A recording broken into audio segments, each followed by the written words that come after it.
काली अमावस की रात थी। चारों ओर सिवाय हवाएं और शोर के अलावा कुछ भी नहीं था।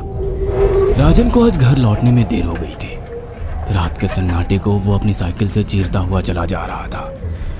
वह गांव की नदी तक पहुंचा ही था कि तभी उसे नदी के पास एक काला साया दिखाई दिया, जो नदी के किनारे पानी को घूरे जा रहा था। इतनी रात को नदी के पास देखकर राजन के ना जाने क्यों रोंगटे खड़े हो गए। उसे ऐसा महसूस हुआ मानो उसके पैर साइकिल के पैडल पर जम गए हो। राजन कपकपाते हुए होठों से बोला, कौन है वहां पर? राजन ने इतना बोला ही था कि अचानक वो साया बिजली की रफ्तार से दौड़ता हुआ राजन के नजदीक आ गया। राजन की नजर जैसे ही उस साये पर पड़ी, उसके हलक से एक भयानक चीख निकल गई। इस घटना के 1 महीने बाद अर्जुन का सारा ध्यान ड्राइविंग पर था। उसकी पत्नी शिखा कार में ड्राइविंग सीट के बगल में बैठी हुई एक मैगजीन पढ़ रही थी। शिखा ने मैगजीन रखकर अर्जुन की ओर देखकर कहा, और कितनी दूर रह गया है तुम्हारा गांव अर्जुन? बस थोड़ी दूर रह गया है, आधे घंटे में हम पहुंच जाएंगे। तुम्हारे चेहरे पर इतनी टेंशन क्यों है? टेंशन क्यों नहीं होगी शिखा, मैंने अपनी माँ को बगैर बताए तुमसे लंदन में शादी जो कर ली। पता नहीं माँ तुम्हें देखकर कैसे रिएक्ट करेगी। डोंट वरी अर्जुन, मुझ पर भरोसा रखो। तुम्हारी माँ को मनाने की जिम्मेदारी मेरी है।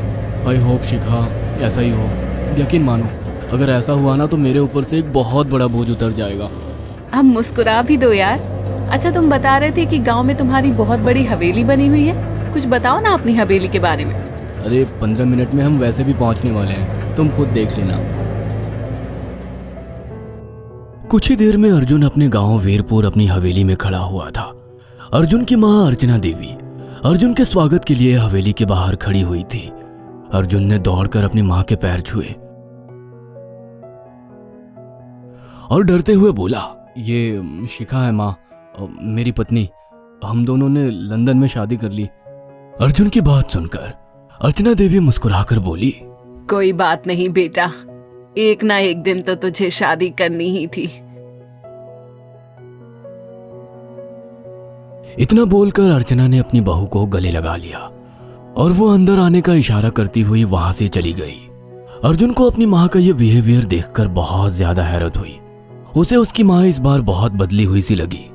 अर्जुन पूरे 10 साल बाद लंदन से आया था। अर्जुन उन्हीं ख्यालों में खोया हुआ था कि उसके कानों में उसकी पत्नी शिखा की आवाज टकराई। अब क्या बाहर ही खड़े रहने का इरादा है क्या? अंदर नहीं चलोगे? कौन से ख्यालों में गुम हो गए? मुझे लगा था माँ को मेरी शादी के बारे में जानकर बुरा लगेगा, मगर माँ को तो जैसे कोई फर्क ही नहीं पड़ा। अजीब आदमी हो।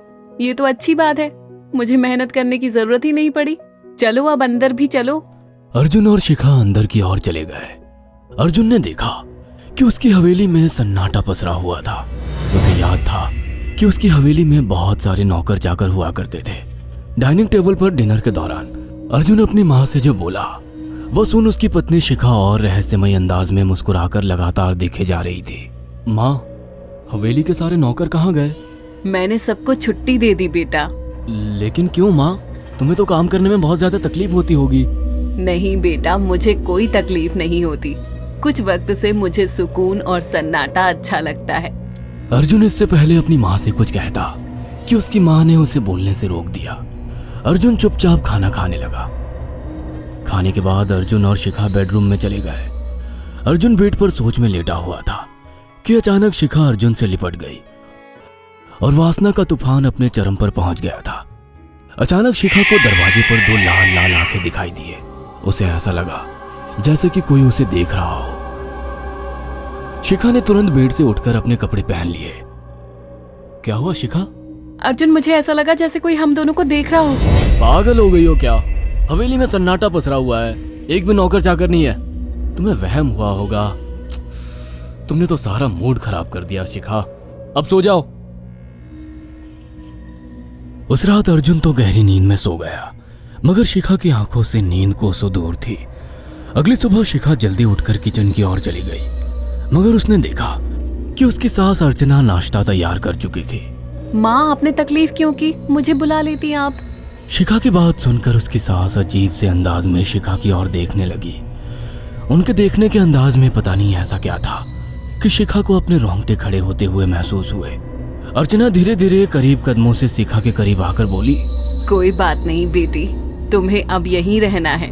तुम सिर्फ मेरे बेटे के साथ प्यार से रहो और जल्दी से मुझे एक पोता दे दो।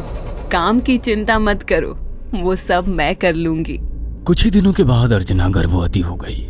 उसे हवेली में रहते हुए 6 महीने से ज्यादा वक्त हो चुका था और इन 6 महीनों में उसने नोट किया कि जब से वो गर्भवती हुई है उसकी सास अचानक से आकर उसके पेट पर हाथ फेरने लगती और अजीब से अंदाज में उसके पेट को घूरने लगती। शिखा ने तंग आकर अर्जुन से कहा, अर्जुन, मुझे तुम्हारी माँ का बिहेवियर बड़ा अजीब लगता है। तुम्हारी माँ जब देखो मेरे पेट पर आकर हाथ फेरती रहती है। अरे माँ को अपने पोते के आने का बेसब्री से इंतजार है शिखा, इसमें अजीब लगने वाली क्या बात है? मैं तुम्हें कैसे समझाऊं? मैंने माँ की आंखों में एक अजीब सी चमक देखी है। कैसी चमक? शिखा के मुंह से अचानक से एक अल्फाज निकल गया, जैसे किसी डायन की आंखों में होती है। शिखा की बात सुनकर अर्जुन का गुस्सा 7वें आसमान पर पहुंच गया। वो गुस्से से चीखते हुए बोला, खबरदार शिखा, आगे एक शब्द मेरी माँ के खिलाफ मत निकालना, नहीं तो मुझसे बुरा कोई नहीं होगा। तुम्हें शर्म आनी चाहिए शिखा। जब से तुम यहाँ पर आई हो तब से मेरी माँ तुम्हारी कितनी चिंता करती है। वह तुम्हें समय से खुद नाश्ता बनाकर देती है, खाना देती है, यहाँ तक कि हवेली की साफ सफाई भी वो अकेली करती है। क्या बोलूं अब तुमसे, शर्म आती है मुझे तुम्हें अपनी पत्नी कहते हुए। इतना कहकर अर्जुन गुस्से से कमरे से निकल गया। शिखा अर्जुन से बहुत कुछ कहना चाहती थी मगर कह नहीं पाई। उसने महसूस किया था कि चाहे कितनी भी तेज आंधी और तूफान आए मगर हवेली के अंदर धूल की एक परत तक नहीं जमती थी और दिन ब दिन अर्चना के चेहरे की झुर्रियां कम होती जा रही थी।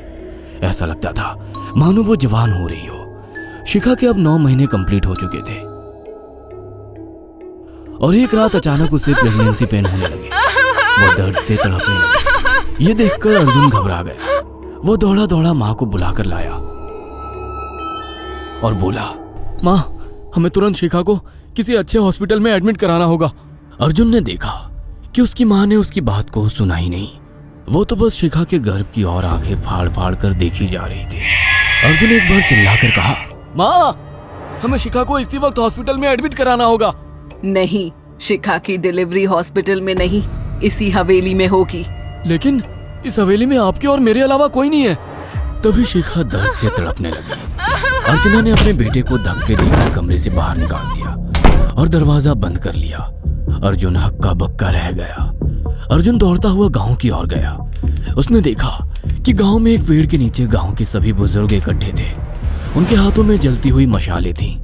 अर्जुन उनके पास पहुंच गया और बोला, मेरी मदद कीजिए, मेरी बीवी को प्रेगनेंसी दर्द हो रहे हैं। आप प्लीज किसी दाई को बुला लीजिए, जितना पैसा चाहिए देने को मैं तैयार हूँ।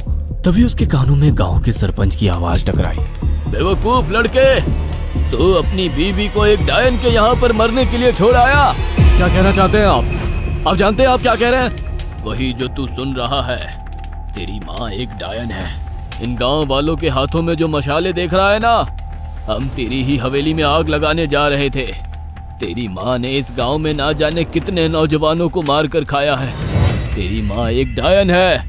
लगता है आपका दिमाग खराब हो गया है। आप जानते भी हैं मैं कौन हूँ? हाँ, मैं जानता हूँ।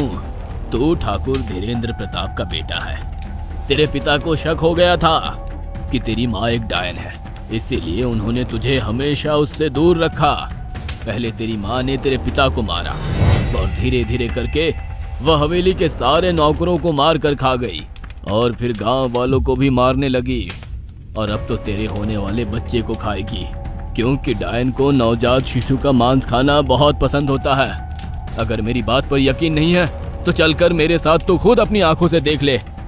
इतना कहकर सरपंच अर्जुन को लेकर हवेली की ओर चल पड़ा। उसके पीछे कई लोग थे जो जलती मशाले पकड़े हुए थे। हवेली के अंदर घुसकर उन्होंने उस कमरे के दरवाजे को तोड़ दिया जहाँ पर शिखा थी।